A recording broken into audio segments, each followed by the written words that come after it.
Video we had covered crystalline and amorphous solid. ठीक है, तो अब हम पढ़ने जा रहे हैं classification of crystalline solid. Now our next topic is classification of crystalline solids. Our next topic is classification of crystalline solids.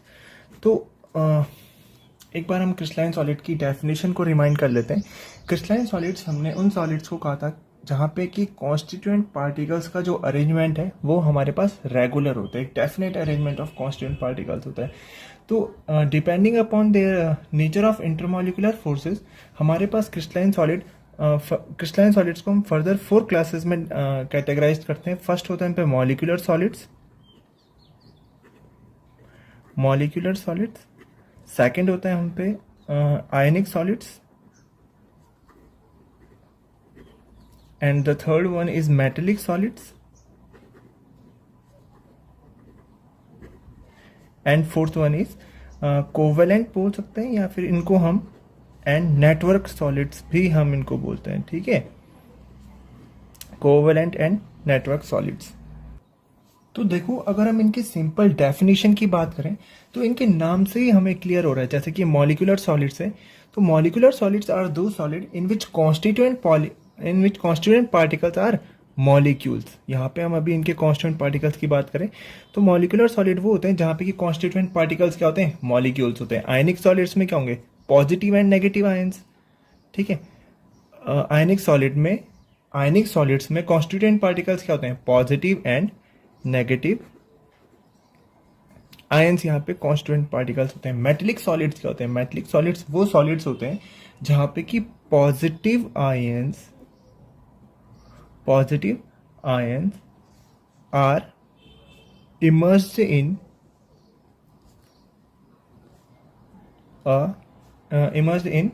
sea of electrons बोल सकते हैं, इलेक्ट्रॉन्स. ठीक है, और कोवेलेंट सॉलिड क्या होते हैं, covalent and network solids are those solids जहां पे कि constituent particles are bonded with covalent bonds. जहां पे कि कॉन्स्टिट्यूएंट पार्टिकल्स क्या होते हैं, जो मेटल होता है हमारे जो भी सॉलिड है हमारे पास, सॉलिड के जो कॉन्स्टिट्यूएंट पार्टिकल्स हैं वो सारे के सारे आपस में कैसे बॉन्डेड हैं, constituent particles are bonded with covalent bond throughout the solid, पूरे सॉलिड में. ठीक है, that's why it is also called network solid. Okay, अभी हम इनको डीपली समझने की कोशिश करते हैं कि होते क्या क्या ये. Okay, the first one is molecular solid.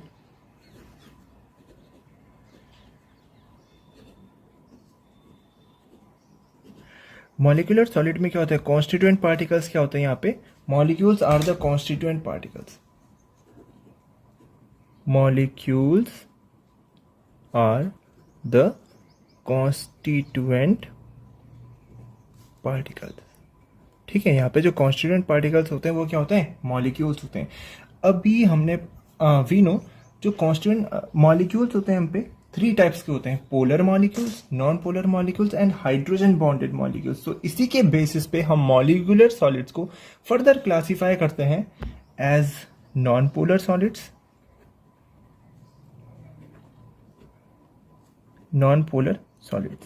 अब देखिए नॉन पोलर सॉलिड्स में क्या आएगा, ऐसे मॉलिक्यूलर सॉलिड जिनके जो कॉन्स्टिट्यूएंट पार्टिकल्स हैं या तो वो नॉन पोलर हैं या फिर वो क्या बोलते हैं इनको, नोबल गैसेस हैं. ठीक है, कॉन्स्टिट्यूएंट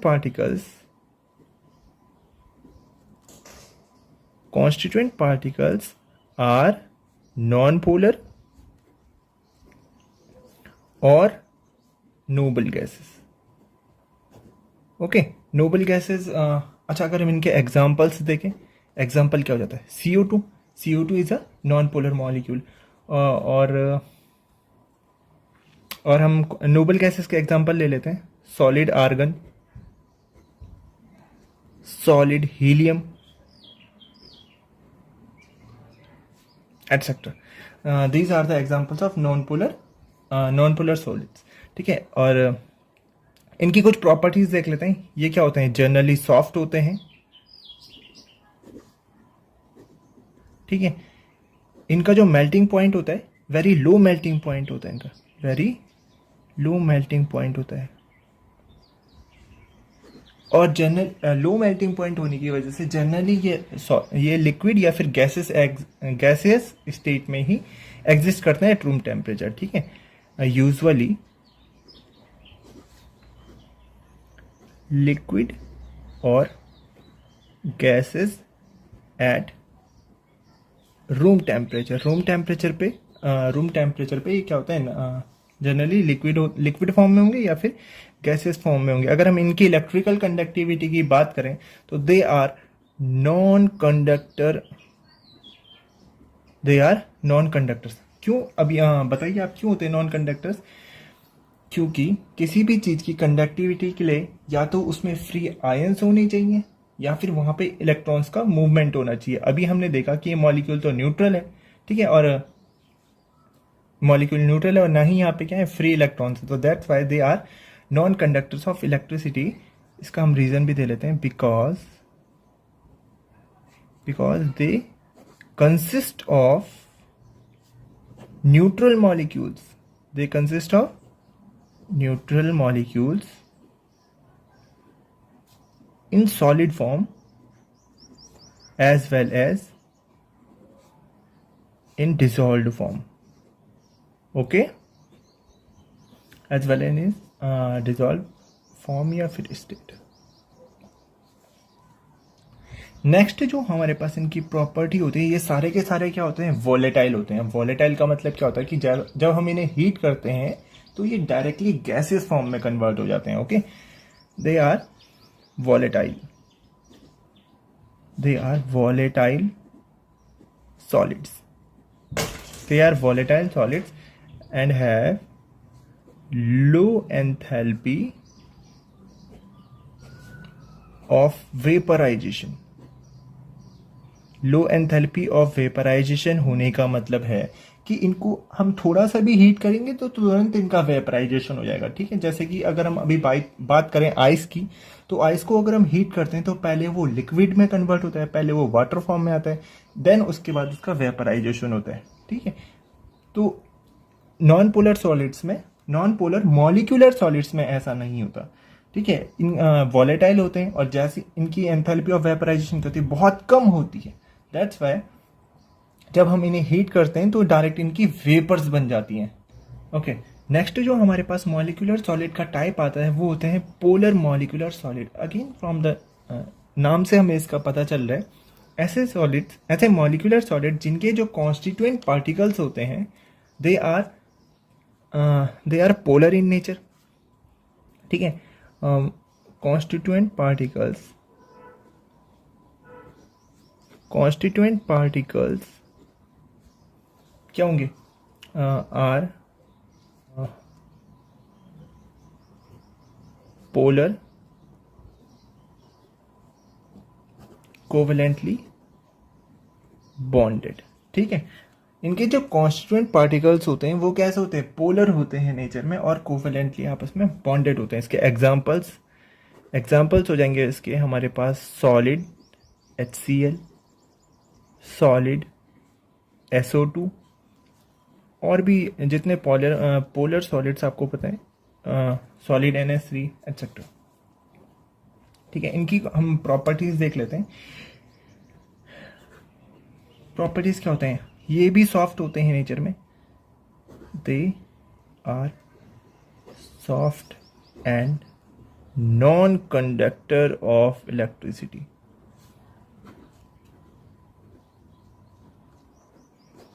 ठीक है। मेल्टिंग एंड बॉइलिंग पॉइंट इनका भी क्या होता है, लो होता है।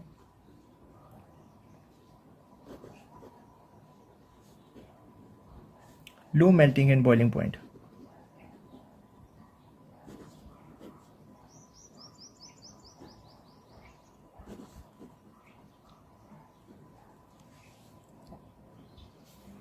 And third point enthalpy of vaporization. इनकी जो एंथैल्पी ऑफ वेपराइजेशन होती है मतलब कि इन सॉलिड्स को जब हम वेपर में कन्वर्ट करते हैं, ठीक है, तो amount of energy required to convert a substance into vapor form is called enthalpy of vaporization. तो इनकी जो enthalpy of vaporization होती है वो नॉन पोलर मॉलिक्यूलर सॉलिड के कंपैरिजन में ज्यादा होती है. ठीक है, they have higher enthalpy of vaporization. They have higher enthalpy of vaporization in comparison to non-polar molecular solids. non-polar molecular solid के कंपैरिजन में इनकी जो एंथैल्पी ऑफ वेपराइजेशन होती है वो क्या होती है, ज़्यादा होती है. ठीक है, तो अब हम पे इसका जो थर्ड क्लासिफिकेशन आता है, थर्ड क्लासिफिकेशन आ जाता है हम पे हाइड्रोजन बॉन्डेड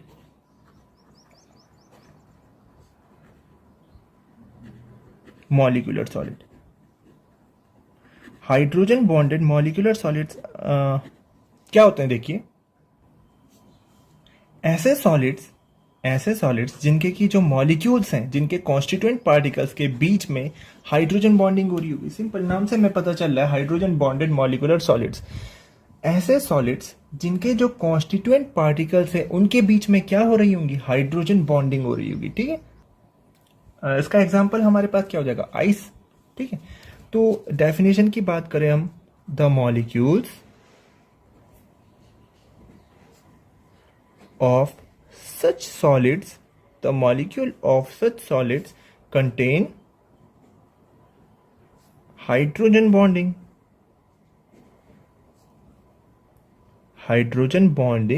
between them. और इसका एग्जाम्पल क्या हो जाएगा हमारे पास, इसका एग्जाम्पल हो जाता है हमारे पास आइस. ठीक है, आइस यानी कि सॉलिड H2O. That's it. तो अभी अगर हम इनकी प्रॉपर्टीज के बारे में बात करें, हाइड्रोजन बॉन्डेड मॉलिक्यूलर सॉलिड की अगर हम प्रॉपर्टीज के बारे में बात करें तो क्या होता है, दे आर जनरली, ये क्या होते हैं, जनरली वॉलेटाइल लिक्विड होते हैं या फिर सॉफ्ट सॉलिड्स होते हैं. ठीक है, दे आर जनरली या तो ये वॉलेटाइल लिक्विड होते हैं, they are generally volatile liquids होंगे, या फिर वॉलेटाइल लिक्विड्स को ही हम सॉफ्ट सॉलिड्स भी बोलते हैं. ठीक है, क्योंकि अभी हम सॉलिड्स का क्लासिफिकेशन कर रहे हैं तो अभी आप कंफ्यूज हो सकते हैं कि ये लिक्विड कहाँ से आ गए. वॉलेटाइल लिक्विड हम तो सॉलिड के लिए पढ़ रहे थे, तो सॉफ्ट सॉलिड्स को ही हम वॉलेटाइल लिक्विड भी बोलते हैं. ठीक है, they are generally soft solids under room temperature. Room temperature पे क्या होते हैं, बहुत ज़्यादा सॉफ्ट होते हैं, इतने सॉफ्ट होते हैं कि अगर हम इनको हल्का सा हीट करें तो ये तुरंत वेपर्स में कन्वर्ट हो जाते हैं. ठीक है, अगर इनकी कंडक्टिविटी की बात करें तो they are also non conductors. ठीक है, non conductors of electricity. They are also non conductors of electricity. और अगर हम इनके मेल्टिंग एंड बॉइलिंग पॉइंट की बात करें तो क्योंकि यहाँ पे हाइड्रोजन बॉन्डिंग हो रही है तो मॉलिक्यूल्स क्या होंगे, टाइटली पैक्ड होंगे आपस में, और टाइटली पैक्ड होने की वजह से इनको दूर दूर करना क्या हो जाता है, मुश्किल हो जाता है. तो that's why their melting and boiling point, their melting and boiling points are generally higher. उन दोनों से क्या होते हैं, अभी जो हमने दो पिछली दो क्लासेस पढ़ी थी उनसे क्या होते हैं, इनके मेल्टिंग एंड बॉइलिंग पॉइंट क्या होते हैं, हायर होते हैं, higher than those of non polar molecular solids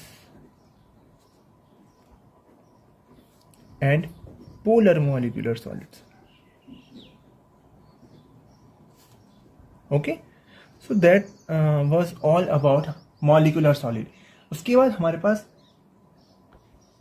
तो देखिए हम क्रिस्टलाइन सॉलिड्स का क्लासिफिकेशन पढ़ रहे थे. ठीक है, उसमें हमने फर्स्ट टाइप पढ़ा था मॉलिक्यूलर सॉलिड, जिसको हमने फर्दर 3 क्लासेस में कैटेगराइज करा, polar solids, polar molecular solid, non polar molecular solids and hydrogen bonded molecular solid.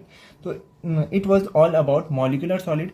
अब हमारे पास क्रिस्टलाइन सॉलिड का जो नेक्स्ट टाइप आ जाता है वो आता है हम पे आयनिक सॉलिड्स. आयनिक सॉलिड्स। तो आयनिक सॉलिड्स क्या होते हैं? Ionic solids are those solid in which constituent particles क्या होते हैं हमारे पास? Positively and negatively charged ions.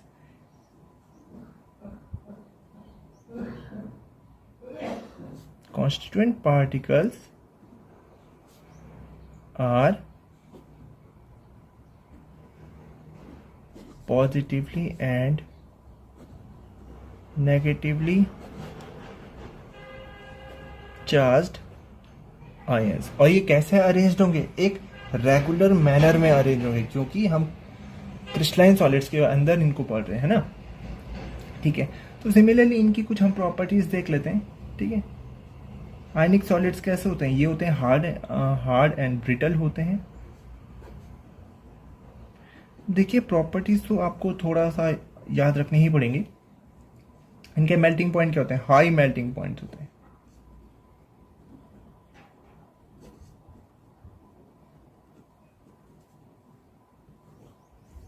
Next जो पॉइंट है हमारे पास कंडक्टिविटी, ये काफी इंटरेस्टिंग पॉइंट है। देखिए आयनिक सॉलिड्स क्या होते हैं? सॉलिड स्टेट में तो ये टाइटली पैक्ड होते हैं, ठीक है। सॉलिड स्टेट में जो कॉन्स्टिट्यूएंट पार्टिकल्स होते हैं वो क्या होते हैं? टाइटली पैक्ड होते हैं and they are not free to move. So in solid state ionic solids are insulators या फिर बोले नॉन कंडक्टर्स, ठीक है। But when they are dissolved in some solvent या फिर जब हम इनको वाटर में डिसॉल्व करते हैं तो जो कॉन्स्टिट्यूएंट पार्टिकल्स होते हैं वो क्या हो जाते हैं? फ्री हो जाते हैं, they are free to move, ठीक है। And due to movement of ions they conduct electricity, ठीक है। तो आयनिक सॉलिड्स होते हैं, अगर ये सॉलिड स्टेट में होंगे तो they are insulator, but when dissolved in water they act as conductor, तो इसलिए हम बोलेंगे they are a poor conductor of electricity, they are poor conductor of electricity and therefore are insulator in solid state।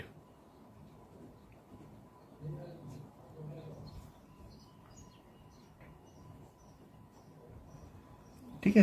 Solid state में क्या होते हैं? As a insulator work करते हैं। बिकॉज क्यों करते हैं? क्योंकि सॉलिड स्टेट में इनके जो कॉन्स्टिट्यूएंट पार्टिकल्स होते हैं they are not free to move, because in solid state ions are not free to move, okay. But when dissolved in some solvent, but when dissolved in some solvent ये क्या करते हैं? Electricity को conduct करते हैं।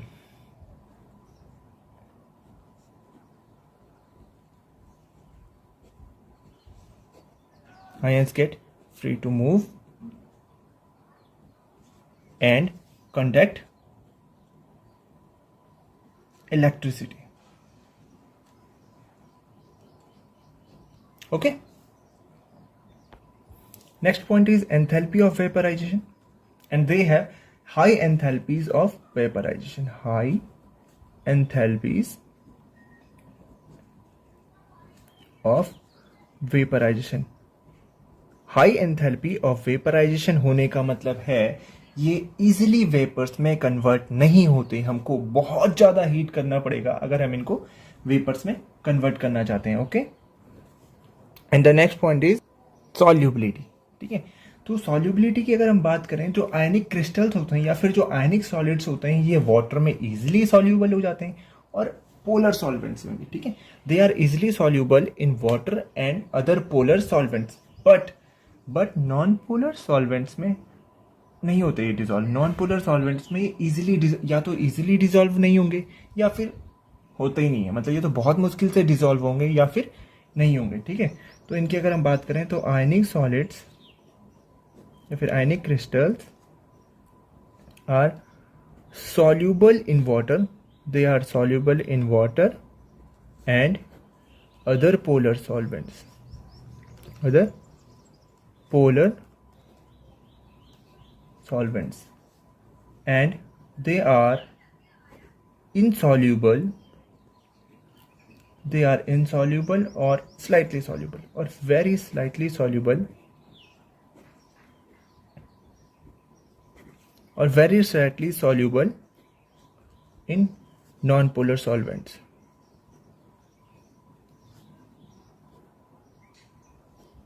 Such as किस किस में नहीं होते सॉल्वेंट, जैसे कि बेंजीन अगर हमारे पास सॉल्वेंट है और उसमें हम किसी आयनिक सॉलिड को डिसॉल्व करने जा रहे हैं, फॉर एग्जांपल अगर हम बेंजीन में NaCl को डिसॉल्व करने जाएंगे तो NaCl जो कि एक आयनिक सॉलिड है वो बेंजीन में डिसॉल्व नहीं होगा, ठीक है। और जैसे CCl4 होता है हमारे पास, कार्बन टेट्राक्लोराइड, इनमें ये आयनिक सॉलिड्स नहीं होते। अच्छा, अगर हम एग्जांपल्स की बात करें, एग्जांपल्स ऑफ आयोनिक सॉलिड की अगर हम बात करें तो आयनिक सॉलिड्स कौन कौन से होते हैं हमारे पास? NaCl हो जाता है, KNO3 हो जाता है, लिथियम फ्लोराइड हो जाता है, Na2SO4 हो जाता है, अच्छा, ये सारे हमारे पास क्या हो जाते हैं? आयनिक सॉलिड के एग्जाम्पल हो जाते हैं। Then the next classification of crystalline solid was metallic solid, ठीक है। थर्ड टाइप कौन सा था हमारे पास? Metallic solid. मेटेलिक सॉलिड बोलो या फिर मेटेलिक क्रिस्टल भी बोल सकते हैं इसको, ठीक है। मेटेलिक सॉलिड या फिर मेटेलिक क्रिस्टल। तो इसकी डेफिनेशन थोड़ा सा आपको समझनी पड़ेगी। देखो, मेटेलिक सॉलिड्स वो ऐसे सॉलिड्स होते हैं, ऐसे क्रिस्टलाइन सॉलिड्स होते हैं जहाँ पे जो कॉन्स्टिट्यूएंट पार्टिकल्स होते हैं, यहाँ पे जो हमारे पास कॉन्स्टिट्यूएंट पार्टिकल्स होते हैं। अच्छा, मैं आपको डायग्राम से हम इसे एक्सप्लेन करते हैं।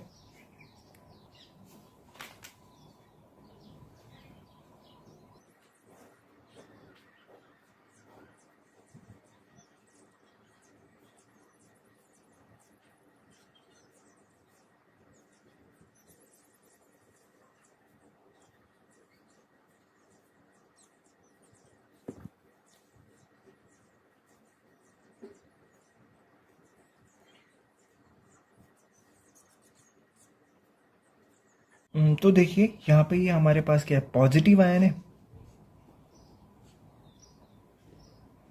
ये हमारे पास क्या है? Positive ion. और ये चारों तरफ से किससे घिरा हुआ है? इलेक्ट्रॉन्स से घिरा हुआ है, ठीक है। तो इसको बोल लेते हैं हम, ये जो बीच में हमारे पास, इसको बोल लेते हैं हम सी ऑफ इलेक्ट्रॉन्स। बहुत सारे इलेक्ट्रॉन्स है ना, तो इसको बोल लेते हैं हम sea of electrons and this here we have positive ion. तो कुछ इस तरीके से हमारे पास मेटेलिक सॉलिड्स होते हैं। इनकी डेफिनेशन की बात करें तो क्या बोल सकते हैं? The constituent particles are positive ions. The constant particles are positive ions immersed in a sea of mobile electrons. ठीक है। मेटेलिक सॉलिड्स में क्या होता है? जो कॉन्स्टिट्यूएंट पार्टिकल्स होते हैं वो क्या होते हैं? ऐसे पॉजिटिव आयंस जो कि चारों तरफ से इलेक्ट्रॉन से घिरे हुए हैं, ठीक है। यानी कि आप ऐसा समझ सकते हैं कि जैसे समुद्र है, समुद्र में हम एक पत्थर डाल देते हैं तो चारों तरफ क्या होगा? पानी। पत्थर के चारों तरफ क्या होगा? पानी। तो उसी तरीके से इलेक्ट्रॉन्स का एक गुच्छा कह लीजिए, या फिर इलेक्ट्रॉन्स का समुद्र है, जिसमें कि हमने एक पॉजिटिव आयंस को डाल दिया, कुछ पॉजिटिव आयंस को। तो अब जो पॉजिटिव आयंस होगा वो चारों तरफ से किस चीज से घिरा होगा? इलेक्ट्रॉन से घिरा होगा। तो इस तरीके का सॉलिड्स जहां पे कि कॉन्स्टिट्यूएंट पार्टिकल्स पॉजिटिव आयंस होता है और वो चारों तरफ इलेक्ट्रॉन से घिरा हुआ होता है, ऐसे टाइप के सॉलिड्स को हम क्या बोलते हैं? मेटेलिक सॉलिड्स बोलते हैं। अभी हम अगर इनकी मेटेलिक सॉलिड्स की प्रॉपर्टीज की बात करें तो जो मेटेलिक सॉलिड्स होते हैं ये हार्ड भी हो सकते हैं एज वेल एज सॉफ्ट भी हो सकते हैं, ठीक है। ये हार्ड भी हो सकते हैं और सॉफ्ट भी हो सकते हैं। They may be hard as well as soft, okay. Conductors की बात करें तो we all know metals are good conductor of electricity, heat and electricity, ठीक। Good conductor of heat and electricity. ठीक है, इनकी अब मेटलिक प्रॉपर्टीज तो होंगी, मेटलिक लस्टर होता है इन पे एंड कलर होता है। ठीक है,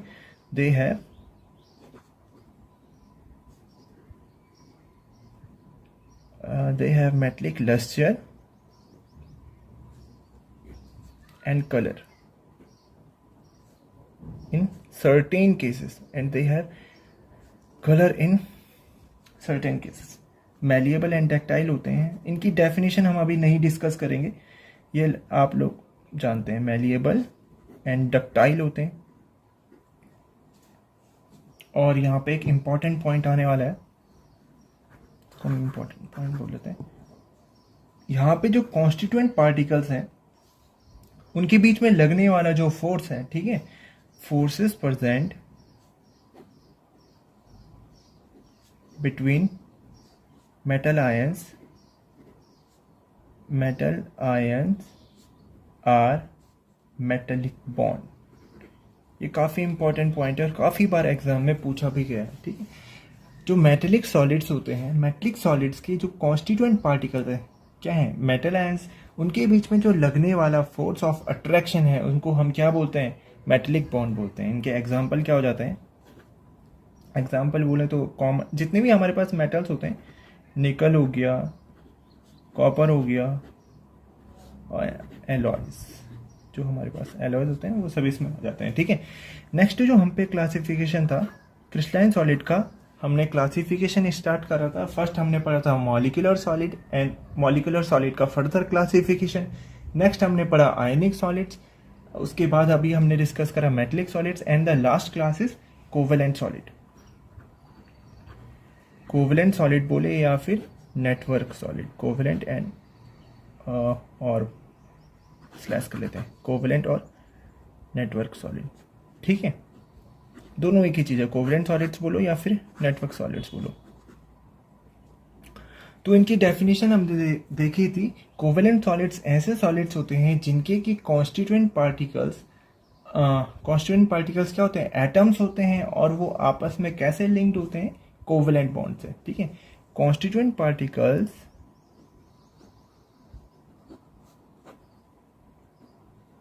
पार्टिकल्स क्या होते हैं यहाँ पे, आर एटम्स। ठीक है, विच are linked together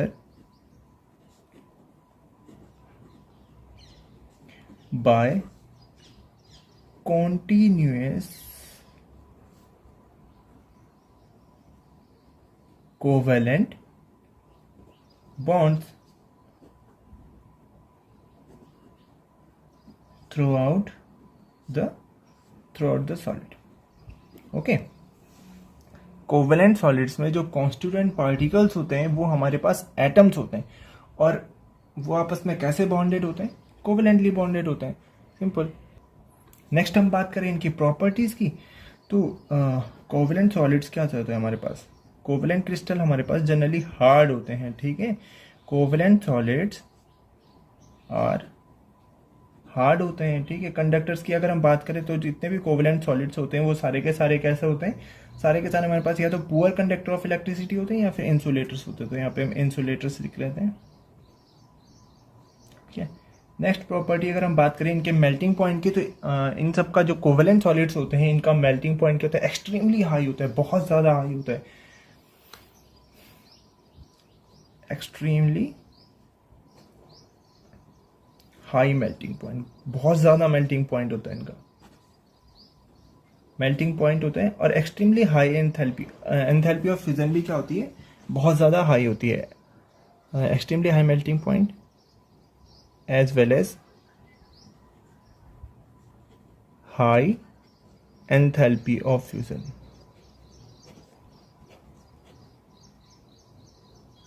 ठीक है, so that's it for today guys.